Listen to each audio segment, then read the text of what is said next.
You're listening to Head, a Star Wars podcast. Two fans, two generations, all things Star Wars begins now. All right, well, hello everybody. I'm Eric Vansel.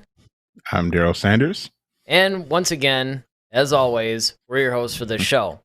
So tonight, even though we're going to frame this around the reports that Hayden Christensen is going to, at least is supposedly going to be de-aged for the Obi Wan series, we're actually going to cover even more, I think, just this whole trend now that's starting to pick up steam, particularly in the Star Wars franchise, but really everywhere, where they're actually de-aging actors.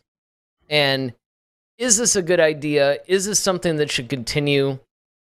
Is it something that maybe should completely stop? Or perhaps there's a middle ground somewhere? So that's pretty much, I think, where we're probably going to take this. But I mean, first, it's important to talk about where we're going first. And that is that we have reports that they're going to de-age Hayden Christensen, which, I mean, I don't know what you're thinking, but to me that implies we're going to see some Clone Wars flashbacks.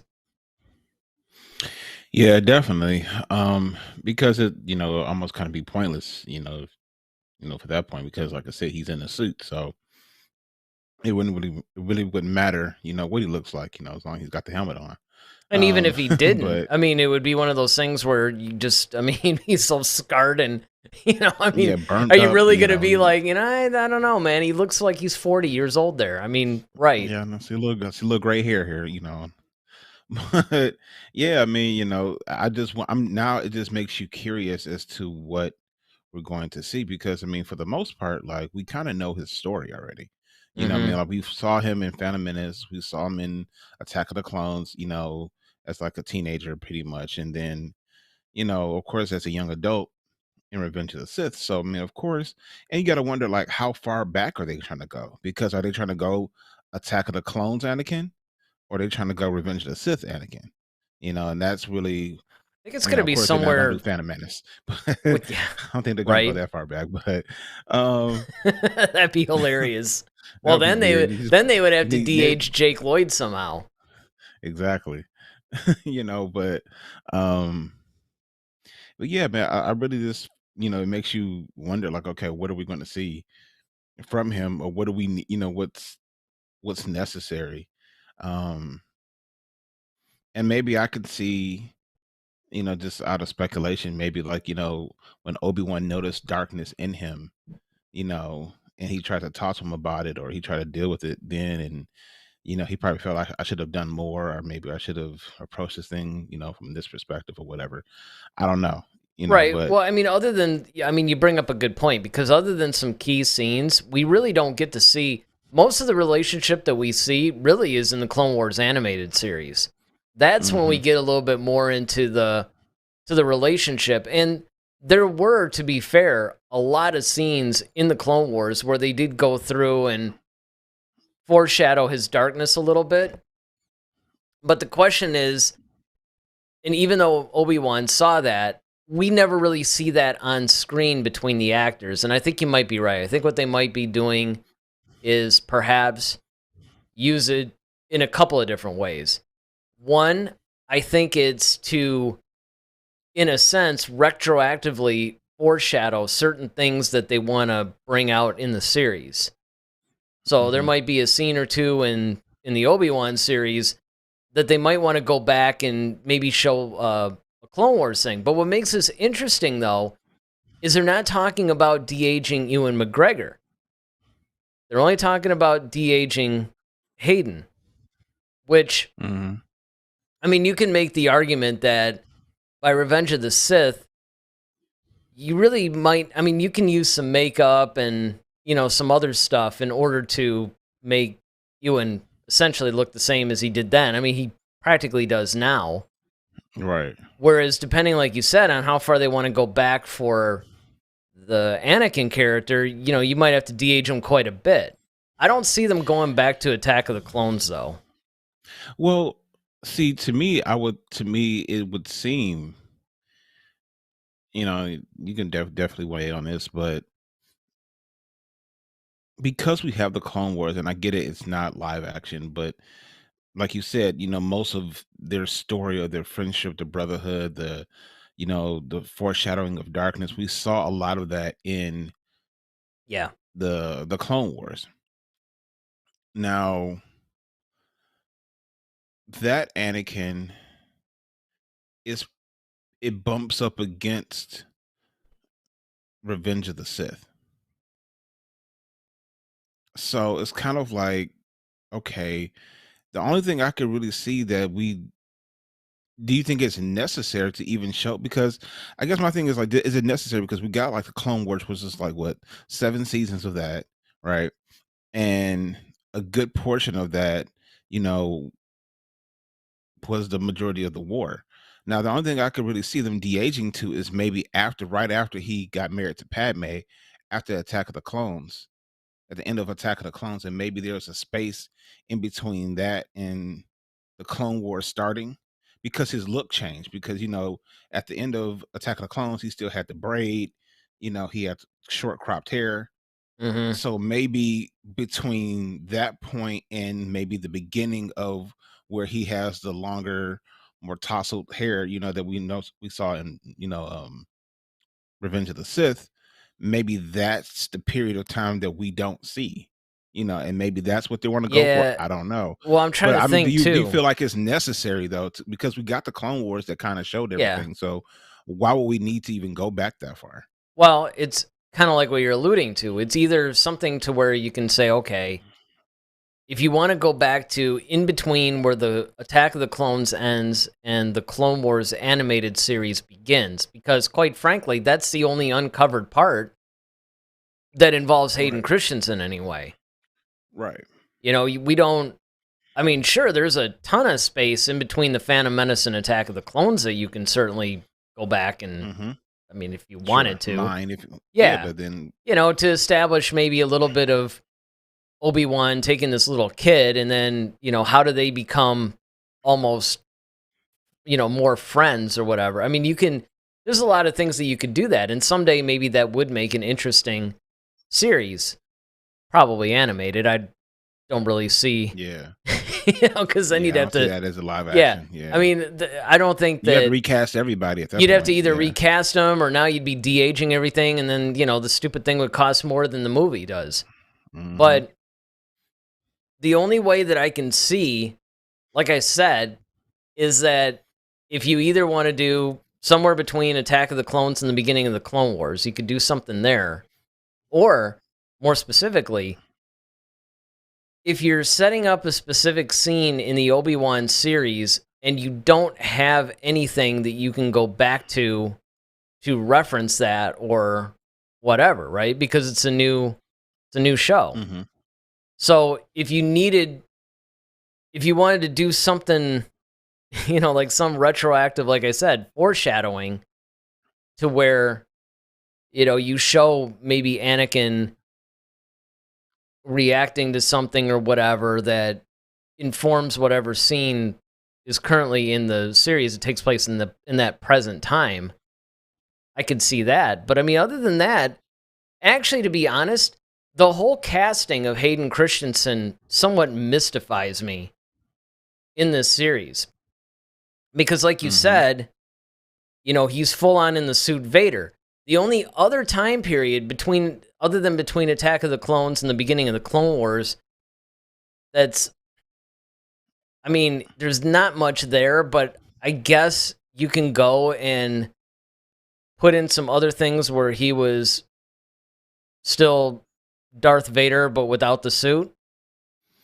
Are you talking about like when Palpatine said, go wipe out, Yeah, I mean, they're Gunray and right. So he went and he did that, and then eventually, of course, he ends up on Mustafar, and he's tracking down Padme or whatever. But I mean, it's one of those things where there's not a whole lot of time that you can play with, because him being christened Darth Vader, all the way to him being injured and then put in the suit. I mean, it's all happening in the same film, and there's not a whole lot of passage of time in those scenes.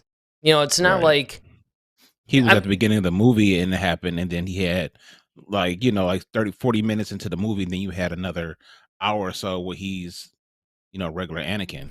I mean, either like that, as far as, or Right, because that's one of the things we wanted to see. But the other thing that you could do, if you wanted to show passage of time in, like a 10-minute window, you can just do a little montage, where you're dissolving between scenes. I mean, kind of like what they were doing with Order 66 in a way. You could have done that, and that would imply that some time had passed and, okay, now there's room maybe to get into a little bit more of the minutia of the whole thing. But yeah, there's just not a whole lot that they can mine there, in my opinion. So being that this whole series takes place 10 years after Revenge of the Sith, it does make me wonder, I mean, other than flashback scenes, what they're going to do. And obviously, if they do stick with flashback scenes, which would be the obvious choice, what are they flashing back to? Well, yeah, I mean that's the big question, and quite frankly, I think they're going to show probably more temple stuff. I mean, that's my guess. Is that we saw him storm the temple like with the stormtroopers or the clone troopers at that point. They weren't stormtroopers yet, so the clone troopers, and then we saw that little thing with okay, Master Skywalker, and he ignites the Yeah. blade or whatever, and you just know what happens after that. Mm-hmm. But and of course you kind of you really don't even get to see him on a little hologram thing, wiping out people. So maybe we're just going to see a bunch of temple stuff that that's almost kind of how they did like with Grogu in Mandalorian, or was it? Yeah, actually, that was Book of Boba Fett. Actually, that it took Yeah. place. But Yeah. besides, and they're almost like one and the same at this point. But my thing is that is it even necessary? Since to even de-age him. I mean, in the sense, of course, if you're going to show him back then, yes, you have to. But my question is, how much time are we going to see him as that? Because to make it worthwhile, is it going to be one of those Luke Skywalker moments at the end of Mandalorian? Like, okay, you don't see him the whole time, and then you got one shot of him, and you see him de-aged. And that's I mean, pretty if much anything, it. I think it's going to be Or more like what we saw Luke in the Book of Boba Fett. yeah, and that's what I'm saying. Like that's more, of course, that was way more screen time with Luke at that, in that condition, so to speak. So that's what I'm wondering too. Is like, okay, well, once again, this is only 6 episodes. You see what I'm saying? It's like we Well, got but 6 here's episodes. We got to figure. I mean, they're okay. hour long. Don't get me wrong, but Well, here's what you I see what can. I'm saying? Yeah. Well, Like, here's what I think. Here's what I think is actually gonna happen. I mean, obviously, I don't know, but what I think is going to happen is there's probably going to be a reflection. It's probably going to be Obi-Wan reflecting on happier times before the war maybe kicked into high gear or whatever, and he's reflecting on his friendship with Anakin and some of the conversations they had or something like that. And it's almost like kind of a what went wrong kind of a thing. mm-hmm. And again, that could actually inform us of whatever scenes are coming up, because maybe in a way that foreshadows the duel of the century, as they call it. I don't know. I mean, that's where it's really, because it's like you said, man. I mean, and I've said it a million times too. They don't really need to do this. Yeah, I just think you have a lot that you're trying to tell. It seems in a very short period of time. Like this is not over. I mean, you could even like. I almost wish this was even 8 episodes, honestly, just to give you a little breathing room. But you got it down to 6, so you really got. I mean, there can't be any room for filler. You really got to come out and like I said, this is an hour-long show, so you really got to like really punch it, as Lando would say. Well, and I think that they will, only because, like, for instance, we've said the same thing about the Book of Boba Fett, right? That, man, this really should have been 12 episodes, but that's because of all the stories they were trying to tell and all the characters they were bringing in. I mean, now granted, if you go back to our our show on the Obi-Wan cast, there's a lot of people in that cast. But that doesn't necessarily mean that they're all main primary focus characters, though. You know, they could just be No, filling out whatever. yeah, I mean, I get it. You know, you could just have people, just, you know, fixing, an evaporator or something like that on Tatooine or something, and it's like, Well, oh, look at look, there's so what's and his so, name? but that's it. Who's the guy that played the modifier guy in Book of Boba Fett? The modifier. Yeah, the I know what you're talking about. Thundercat. yeah. You know, it could be something like that. You know, where it's Yeah, I not mean, a huge thing, it's yeah. not some focus, but it's obviously a character that serves the plot's purpose for whatever that little storyline is, and then it moves on. Because, like you said, 6 episodes, even at an hour long, it's not a lot of time. You know, so No. they can't do any filler. They're gonna have to stay on point, and I think that they will, because I think that honestly, this show is designed to do that. Now, I know you sent me something today about, and I didn't get a chance really to fully read it, but you were talking about how the trailer date now has leaked online, right? Yeah. So basically, they're saying that the trailer is supposed to drop this week, like maybe the 9th or 10th. They even say it Really? may have got, yeah, like this is literally this week. So I'm Well, that just would like, make sense. I okay, mean, we're only like but that 2 makes months sense. I away, mean, 2 you months know? away. Yeah, you got to start. I mean, we said that like maybe a show or two ago, like they got to start pubbing this thing.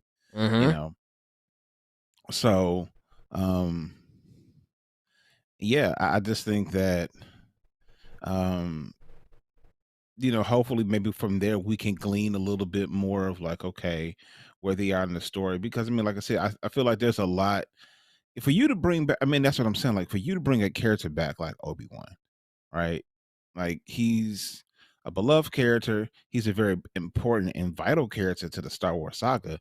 Mm-hmm. And you're trying to tell this story of his in 6 episodes, and then you want to have this climactic clash with him, and you're bringing Vader into it. I mean, there's a lot of weight I mean, that's what I'm saying. Like, it's a lot of weight that's on this show.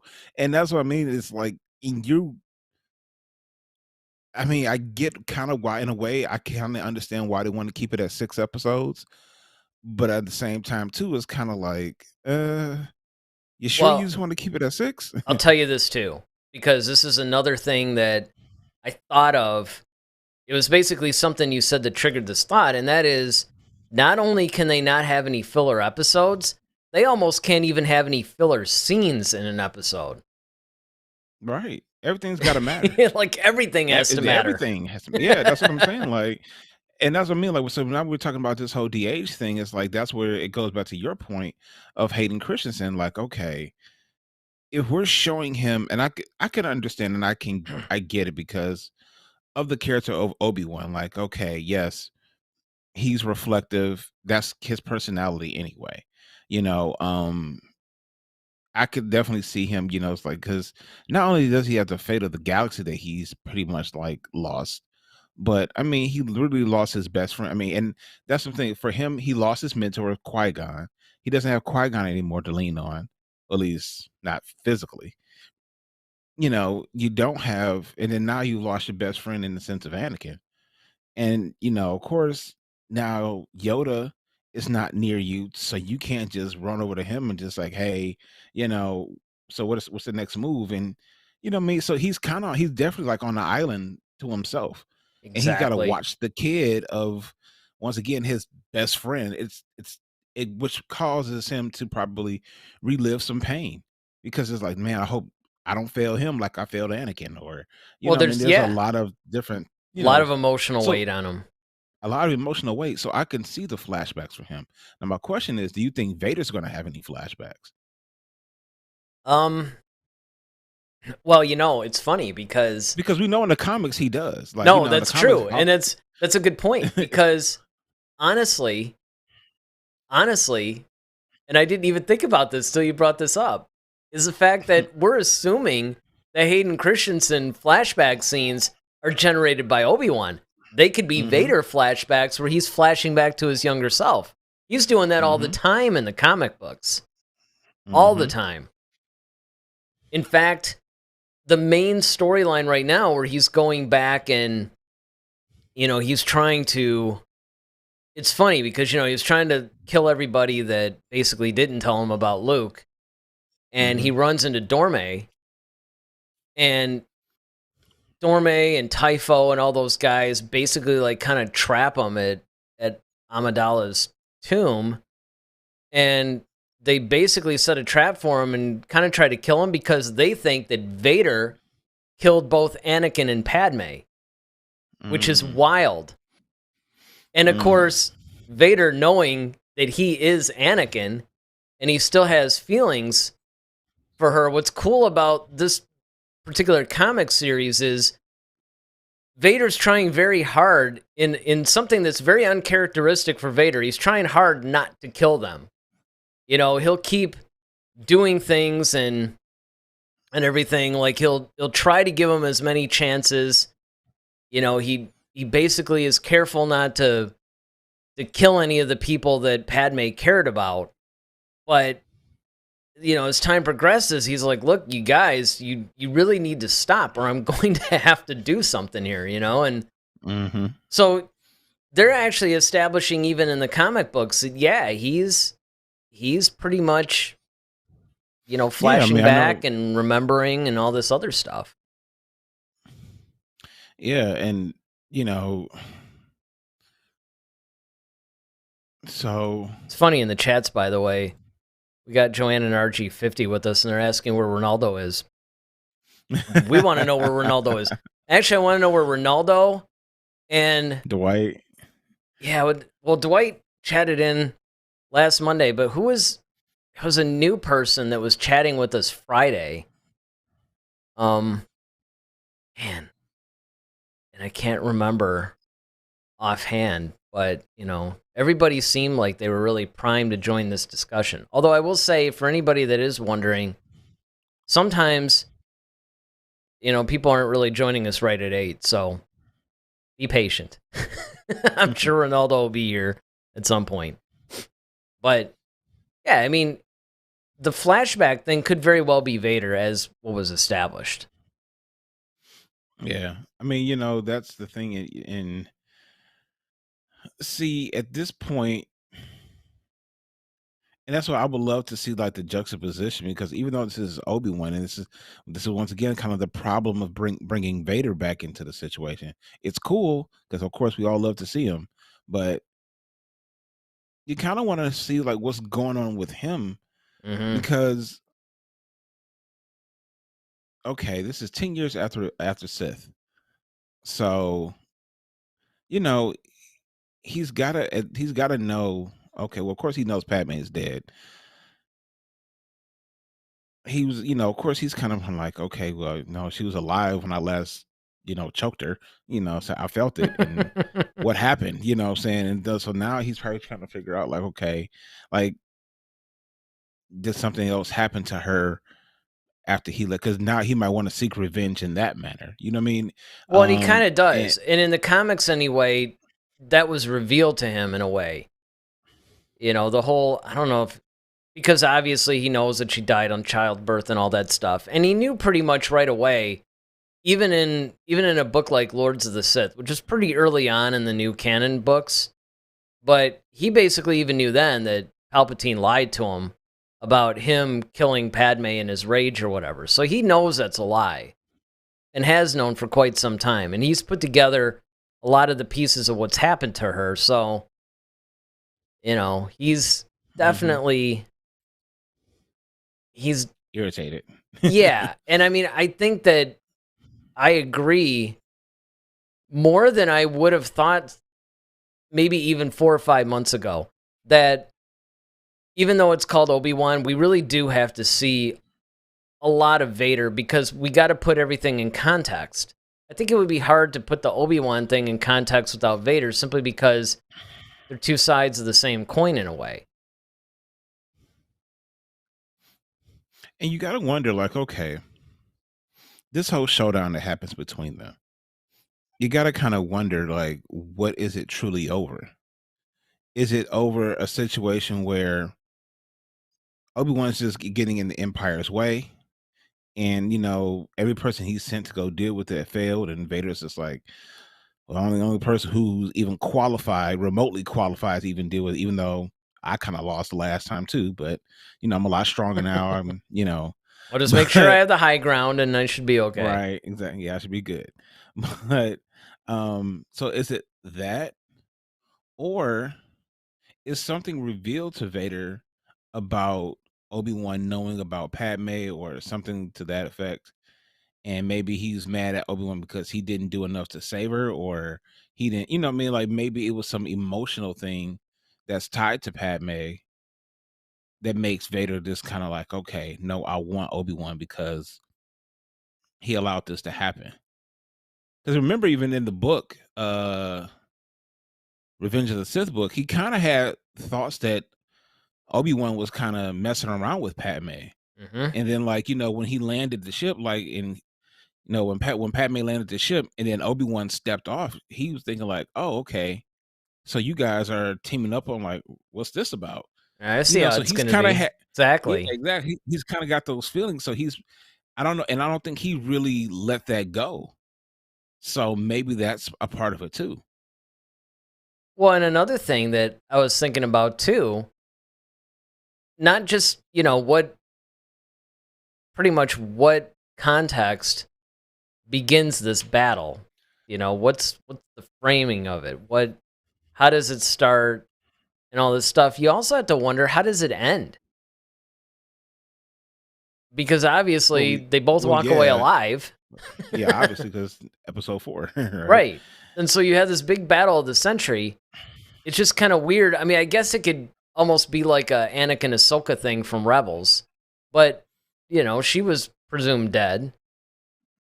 Maybe that's how this thing ends too. Maybe everybody presumes that Obi-Wan's dead, and it's like, nope, surprise. But then again, I don't think that that's the case. Just because when you put into context some of the other stuff that's said, it's really strange.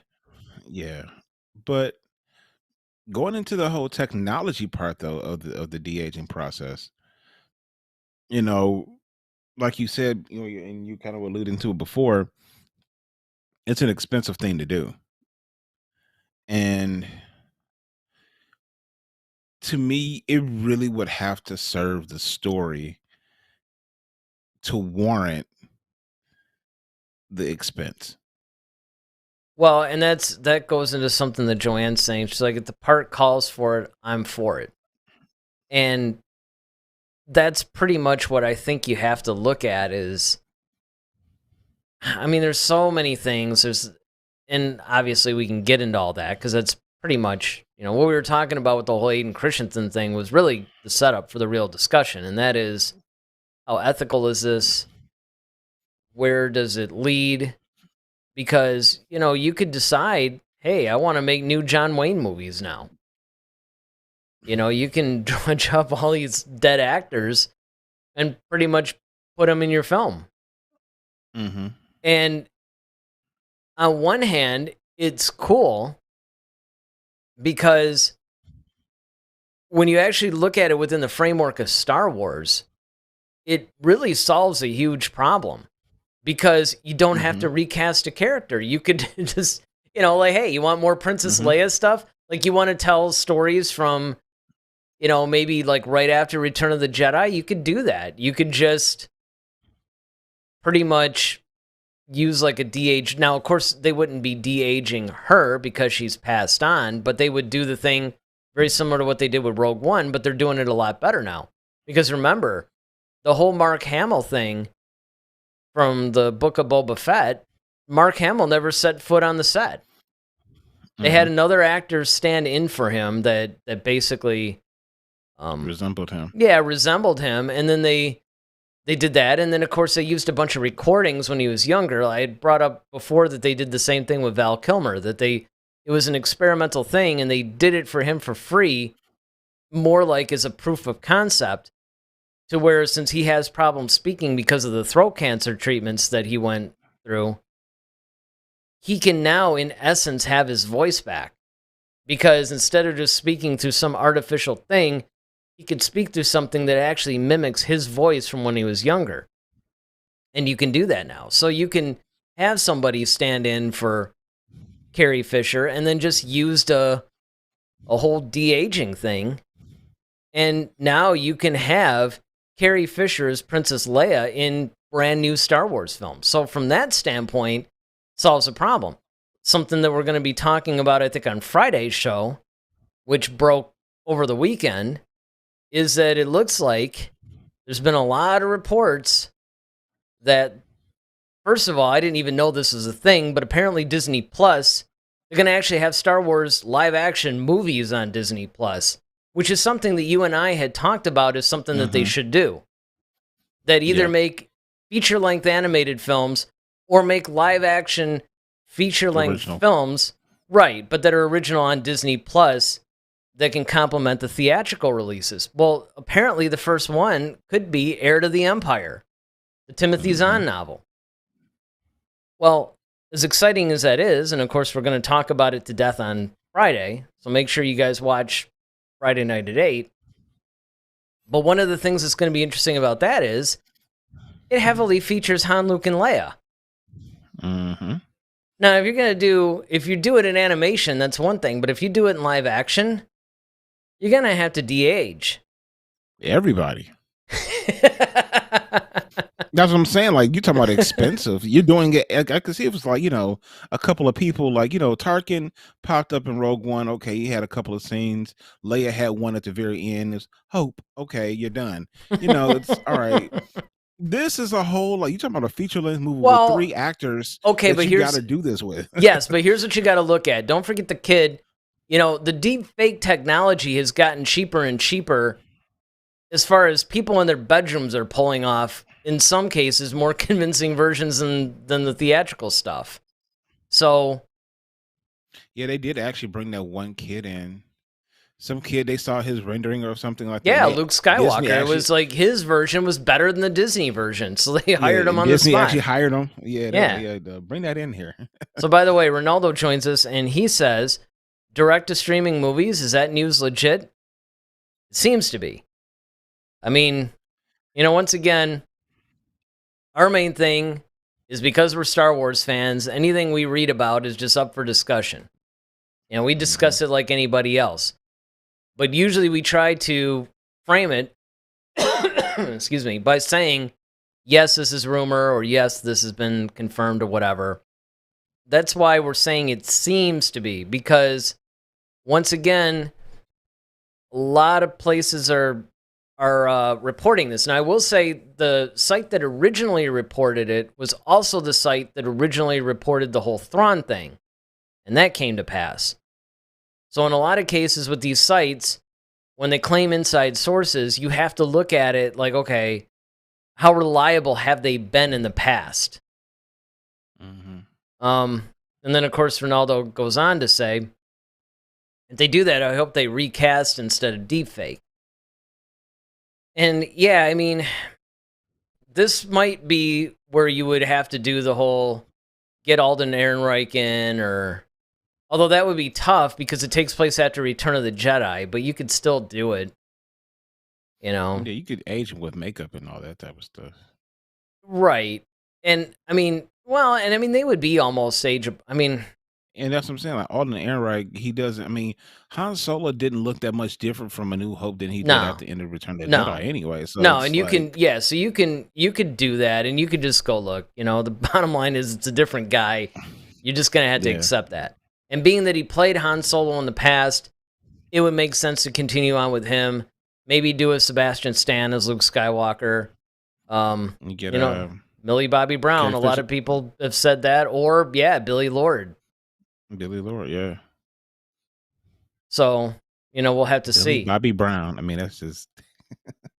I know. This is crazy to me. That's just a wild name to me. So, anyway.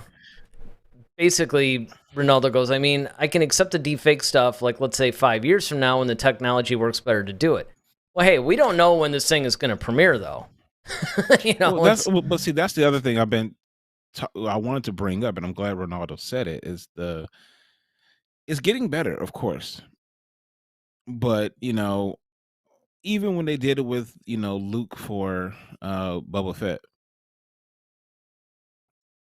it's still kind of like you can tell. You know what I Yeah, mean? but it was light years But beyond it was still better even than a how it couple years was. ago. Yeah. And here's the two examples. You also have to remember that this is on a TV budget though. So it also depends on how much money they throw at it. Because I'll give you a couple of examples where it was almost flawless. One, when they did Samuel L. Jackson de-aged in Captain Marvel, that was scary. Because a lot of people didn't know that was it. That they actually did the whole de-aging thing on him.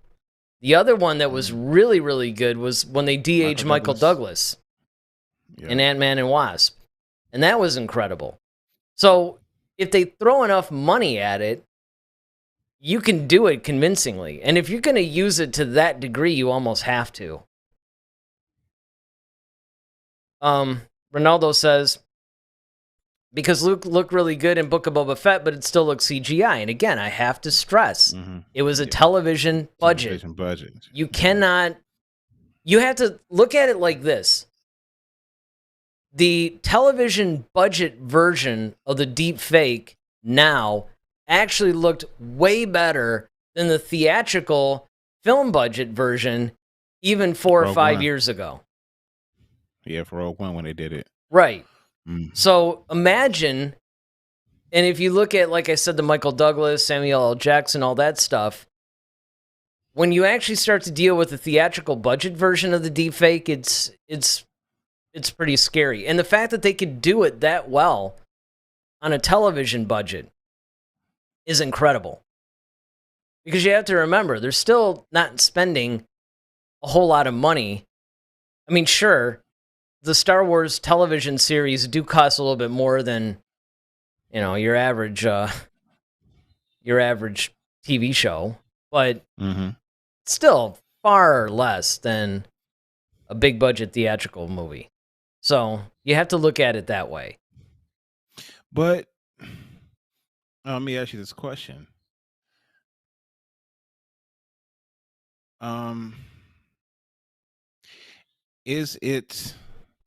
Is the budget based on per episode, or is it based on the series itself, though? Episode.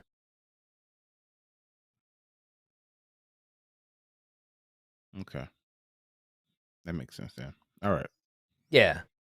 In fact, because I was going to say, like, if it was like the series, like, if you talk about Book of Boba Fett, right? Well, that's longer than the actual movie. So, well, I mean, if you're, and they're using the same stuff that they would do in a normal Star Wars movie too. Right. And I mean, that's it. I mean, you have to look at it right like it is a longer. Yeah, it's just like a longer Star Wars movie, just broken up. But so yeah, the volume and everything like that is different too. So the cost of the Book of Boba Fett is a little under $15 million per episode, which is nothing. I mean, when you really stop and think of the budget for a Star Wars movie. 150 million, 200 million. You're talking a little under 15 million. I mean, in a theatrical film, that would barely cover salaries. So think of all they do. And of course, one of the reasons why they can get away with it is because of the whole Unreal Engine thing that they've been able to do. Now that you don't have to really do the green screen. Yep. You're saving a lot because you could do a lot more in camera than you used to be able to. But I mean, it's still an insane production. And now that's bleeding into the theatrical stuff. So, I mean, it's getting better and it's getting a lot stronger. But the thing is, once again, it's sort of like, how out of control could this be? I mean, like I said, you can drudge up dead actors and make new movies. It's kind of like, I mean, it serves franchises really well. Like if they decided that they wanted to do another Superman movie and make Marlon Brando Jor-El again, they could do that. Crap, they can make Christopher Reeve Superman again. They could. Here we go back to our Superman podcast. Yeah, right. I mean, it's opening a door that I'm not sure people are really thinking about. Because the other deep fake thing, a lot of times we look at maybe actors who are no longer with us or things like that, but you could now, maybe if an actor decides for whatever reason that they don't want to do a project, you could just deep fake them and you're done. Now, obviously, there's, laws with the likeness and all that, but well, that's why I was looking at it more so for the deceased, because yeah, of course, for the living, you can just, but let's just say, like, all right, for example, Alec Guinness. Like, Alec Guinness kind of hated Star Wars, but let's just say you wanted to do something where you wanted to use him again, you know, for Obi-Wan 2.5 or something like that.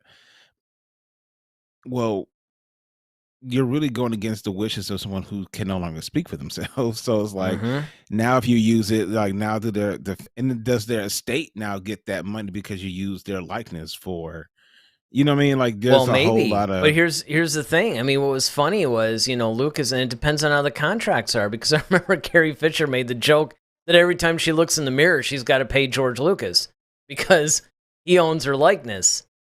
And at least at the time, before he sold everything to Disney. Well, that's a perfect example of somebody who, just knew how to arrange contracts. And of course, at the time, none of them thought Star Wars was going to be anything. They thought it was some dumb, goofy little film that would go nowhere and do nothing. So they had no problems. Cultural phenomenon. Yeah. Then it ends up being this cultural phenomenon. And now sure, you can try to go back and renegotiate stuff, but you got to wait till the terms end, or you have to pay $1 gazillion, to terminate to break the contract, or to renegotiate it early, or whatever. That's why, that was the reason why I think Harrison Ford started getting grumpy, because he wanted Han Solo to die at the end of Empire. Well, he hated the fact that he had to come back for Return of the Jedi. Roy Scheider in Jaws famously did not want to come back for Jaws 2. So much so that he actually faked insanity to try to get out of his contract. And, they basically had to drag him kicking and screaming, but they had him. They had him under contract. He had to do the movie. Now, on one hand, the deepfake could almost solve that problem, because it's a way that you can be in the film without being in it, right? So, I mean, if it's a movie you don't really want to do, it's like, well, just computer generate me and call it a day. Yeah, be done with it. Yeah. Right, yeah. I'll sign off on the fact that you can use my likeness, but I don't personally have to be there. Right, but it also depends on why they don't want to be there. If they have some objection to the film for some reason, you could also use it. Do they still get film credit though for that? Well, that's another topic, right? I mean, do you? I guess. Yeah. You're using their likeness and their. Like, if I send a sub into work while I'm at home chilling, watching, Cartoon Network, like, well, technically I'm not out because someone's filling my spot, but you see what I'm saying? Like, well, but it's not you doing it, right? Like, it would almost be like if somebody recast you because you just didn't want to do the film. You wouldn't get the credit for it. But being that it's not only your likeness, they're using your voice, everything else, then, I mean, it is you, more or less. And that's another thing that they have to do contractually, right? They have to start going, okay, how much do we pay you to use your likeness and your voice and all that stuff? You're not physically doing the work. I mean, if you think about it, from a certain perspective, that'd be like the greatest thing in the world. You could just be sitting on your couch, watching Netflix and eating potato chips, and meanwhile, you've been in like 100 movies this year. You didn't have to show up for any of them. You just collect checks. Exactly. And that's what I'm saying. That's a dangerous precedent that, you're setting. unless you, like you said, write it in the contract a certain way that, Well, I'll tell you another dangerous precedent that goes along with it. And that is that, so not only could you be lazy and be in a ton of movies, but the whole acting thing suffers because now it's not based on an actual performance by the actor. Right. It's an algorithm. Mm-hmm. How do you So dole now, out an Oscar for an algorithm? I was just about to say that. Yeah, it's like, well, how do you really? Yeah, that's crazy. Yeah, I mean, that's what I'm saying. Like, it's like you said, it's cool when they, break glass in case of an emergency type situation, but then everybody starts saying like, well, why don't we always do it? Especially if it's getting cheaper to do. I Well, mean, why wouldn't you? yeah, and And that's then now what it you don't comes have to down pay to. people the money as much. Like you can get some like little kid coming out of acting school, film school, or whatever. Yeah, you pay him, like 20 grand or something like that. But you got, oh, you just be the body, and we'll just put the face in the voice, and you don't have to act really. Except for the physical And things. then does that become a new, award category? Best, I don't know. I mean, Yeah, it's almost like virtual. It's almost kind of like an Andy Circus type thing, but yeah, different. You know what I mean? I mean, that's essentially what you're doing. It's almost like a weird mocap type. yeah, because I mean, on one hand, that is what it is, and so there's a lot of gray areas and weird doors that this opens that honestly I don't know if people are thinking about it, and yet once again, we're marching in full steam ahead on this because Mm-hmm. it's all because Because of we the can. short term. It solves a bunch of short term problems. We either had an actor that Mhm. passed, won't do it. We need continuity in this franchise. Therefore, we can deep fake it. And, there you go. But they're not looking at all the various precedences that it's setting. Mm-hmm. Ronaldo basically says, I wonder how much Hayden will be de-aged. He's supposed to look really injured because of the fire. Well, and again, you probably missed the beginning of the show where we talked about this whole thing in pretty big detail, actually. But we were talking about how there's only a few places that they could put a DH Hayden Christensen. You either have to flash back to somewhere between Attack of the Clones and the beginning of the Clone Wars. Because again, we talked about the fact that between the Clone Wars and then, eventually the films too, Attack of the Clones and Revenge of the Sith, I mean, you pretty much see everything. You basically see all the important stuff. So it's either going to be in these little pockets where we don't see stuff, or it's going to be specific scenes that they need to set up something in the current series that you can't get from the film. Or, as Daryl so brilliantly pointed out, which I never really thought of, we're assuming it's Obi-Wan's flashbacks. Could be Vader's flashbacks. So maybe Vader's remembering something, and so they need something specific. Yeah, Ronaldo. So yeah, I didn't think of that. I mean, it's one of those things that you have to. It's a mystery because one of the things that we spent the beginning of this show before we got off on the, well, I shouldn't say got off because that was really the main topic today, but the whole de-aging phenomenon is the fact that, as Daryl pointed out, there's only 6 episodes of this show. Not only can you not have a filler episode, you can't even have any filler scenes. Everything has to count. And so if they're taking the time to bring Hayden Christensen back, which we're still somewhat mystified on, it's like, that's a very interesting move.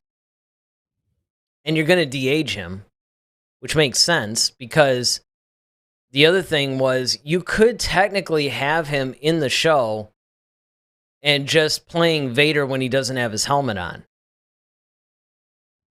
Although it seems like it might be kind of a waste just to see Hayden Christensen floating around in a Bacta tank. I mean, for continuity's sake, you could do it. But you could CGI that. I mean, that's something I don't know if anybody would really have a problem with. Right. And then also, Ronaldo, we also talked about the fact that the trailer should be coming out this week for Obi-Wan. Yeah, and I hope There, that, there's, kind of like you said, man, I hope that that gives us a little bit of context. hmm Did it leak on how long the trailer was? Is it going to be like a 30-second teaser, a minute and a half, 2.5? I don't believe so. I'll have to double check, but I don't believe it gave us the runtime for it. I'm sure it's just going to be the 30-second teaser. Because it's essentially still beginning of March. So figure by the end of March, maybe you get something a little more substantial, or maybe not even till April. Maybe that's when you get more like the minute long, minute and a half, and then end of April, early May, you start to get that 2.5 minute trailer. And then running up to the May 25th date, you get all the TV spots. That's how I think it's going to go. But I don't know. Their marketing thing is really confusing lately. Not really entirely Yeah. sure. Like with Rogue One, I remember, even though I know that was a movie, but with Rogue One, they showed that weird, they had that Obi-Wan voiceover, the Alec Guinness one, and then it just showed like, I don't know, like Yavin or something. And then you just saw the Rogue One title. It was like a 15-second thing. And they showed that like 2 years before the movie came out. Now, granted, they were probably trying to establish the fact, like, yes, we're going to make, Solo, like, basically, the non-saga film, standalone. I'm like, what do we used to call them? I mean, that lasted 2 movies. And that's another thing, too. Now, would you rather them stick to strict Disney Plus stuff? Do you want to see them going back to standalone films or combination or what? We never really talked about that either. I think for me, I would like a combination. Of course, more content. I'm all for. But I think that, of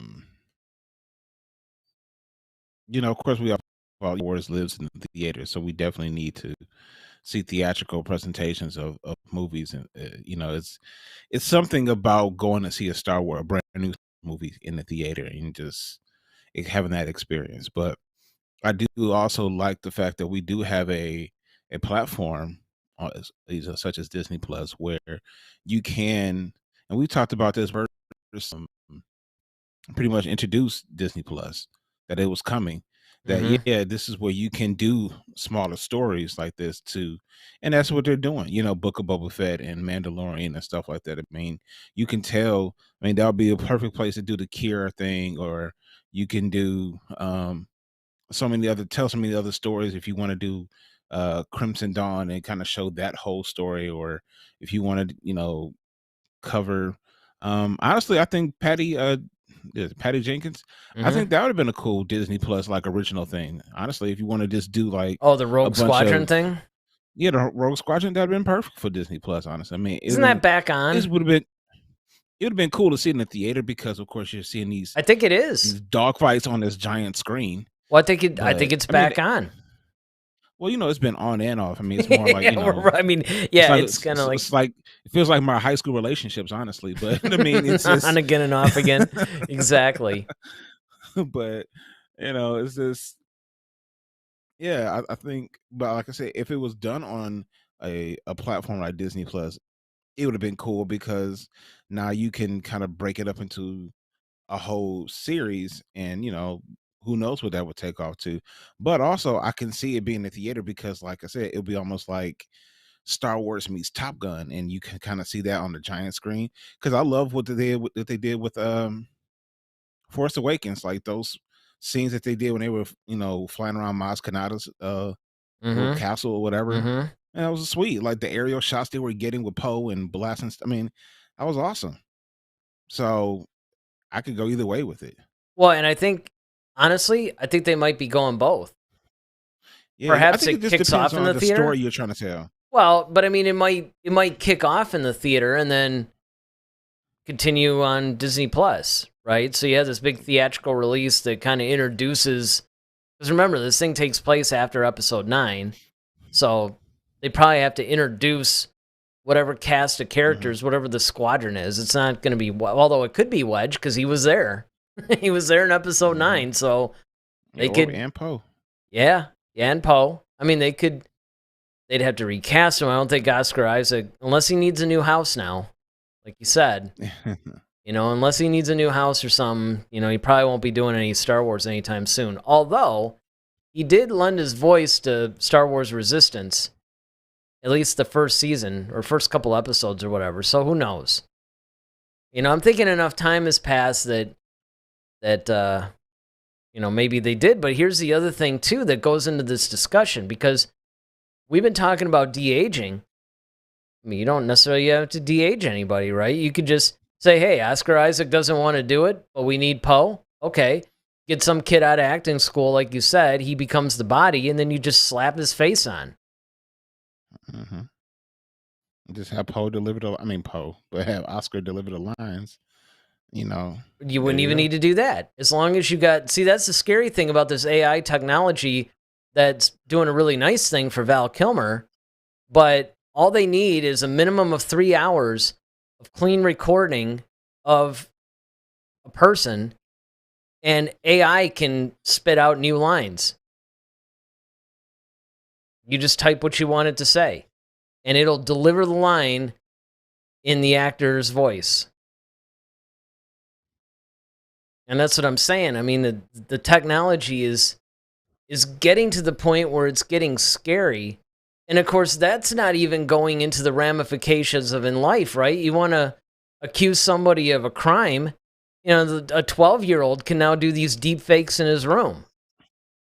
Mm-hmm. He can, you talk about cyberbullying. You could just deep fake, take some porn flick or something and deep fake, a woman that and then pass it off as like, some girl that that did rejected you in high school, and now you want to make it like, yeah, you do porn now. You just say it's like a sex tape or something.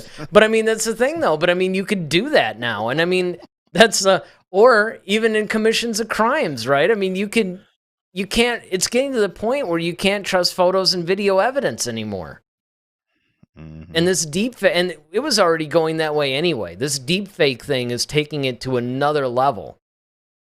And on one hand, it's like I don't want to be the proverbial old man yelling, "Get off my lawn," because I think that the deep fake thing is a very cool thing, and if used responsibly and ethically, I think that it could be a very artistic thing, and it can also solve a lot of problems, particularly with franchises. Let's see, we got Ronaldo. Ronaldo says, I'm okay with the CGI stuff as long as they don't use it to revive dead people. That's kind of scary. Well, I hate to say it, but I think that's going to be the primary use of it. Tarkin.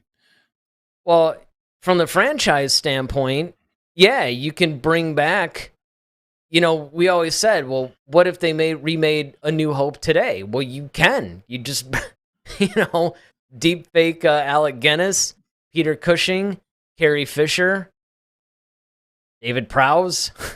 You can. I guess you wouldn't really have to because he was in a suit, but yeah, suit.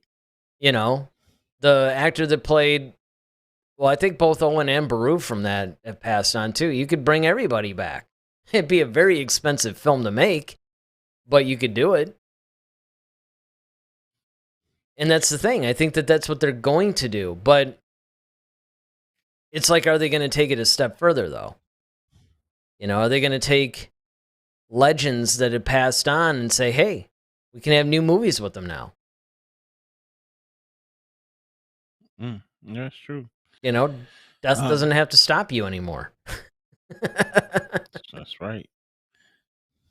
So I think it's something that we have to be very cautious of. And as fans, I think our responsibility is we also have to carefully and cautiously show support for it, because obviously, if the fans go and they eat this stuff up and, they can't throw enough money at it, then obviously they're going to do it. They're going to keep taking it further and everything else. But this is the point in time where the fans still have somewhat of a control, because if we basically talk about, maybe like we don't universally accept it in all cases, it's going to push the studios to go, well, okay, we need to use live actors, or we need to recast this, or whatever. But in certain circumstances, if it's okay and it's done responsibly and ethically, then yeah. But this is the time for all that to happen, because if you wait too long, it's going to be ingrained in everything, and then you can't put the proverbial genie back in the bottle. And I think that that's something that really we need to be cognizant of. I mean, I'm not trying to use this particular episode to get on some sort of a soapbox or something, and but I mean, it's definitely reality, a thing. though. It is. It really is reality.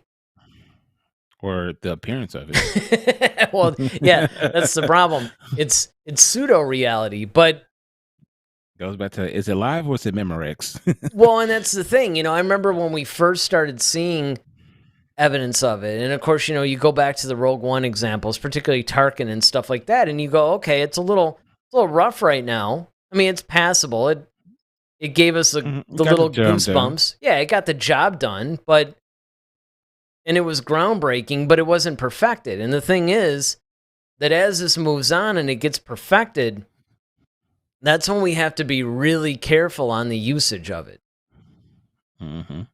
So hopefully the people who are doing this keep these things in mind as we move forward, and they continue the whole responsible use of the technology. But the question always is, what do you guys think? First of all, what do you think of Hayden Christensen being de-aged for Obi-Wan? Why do you think he's being de-aged? Leave that in the comments section below. And also, another thing for you guys to comment on is just the whole de-aging process and where it's going. And do you think it's a good idea? Are you full steam ahead, or are you kind of like us where you're supporting it, but maybe with a little bit of caution and keeping an eye out and trying to move forward responsibly and ethically? Let us know in the comments section. And of course, while you're there, make sure you hit that subscribe button, and definitely hit that like button, because that helps the channel. And after all, we love to bring Star Wars to you every Monday and Friday night at 8 p.m. Eastern. Discussing with you is one of our favorite things to do. So this Friday at 8, we're going to be talking about some news that's been breaking. Heir to the Empire, the great Timothy Zahn novel, the one that kicked off the entire expanded universe, may be made into a Disney Plus project. It might be its first live-action film. We're going to talk about that on Friday, so you're not going to want to miss that. So until then, I'm Eric Vansel. I'm Daryl Sanders. May the Force be with you. Always. Head to Head, a Star Wars podcast. Be sure to follow us on Twitter at HeadToHeadSW. Submit your questions for our next show. Visit our official website at headtoheadswpodcast.com. Until next time, may the Force be with you, always.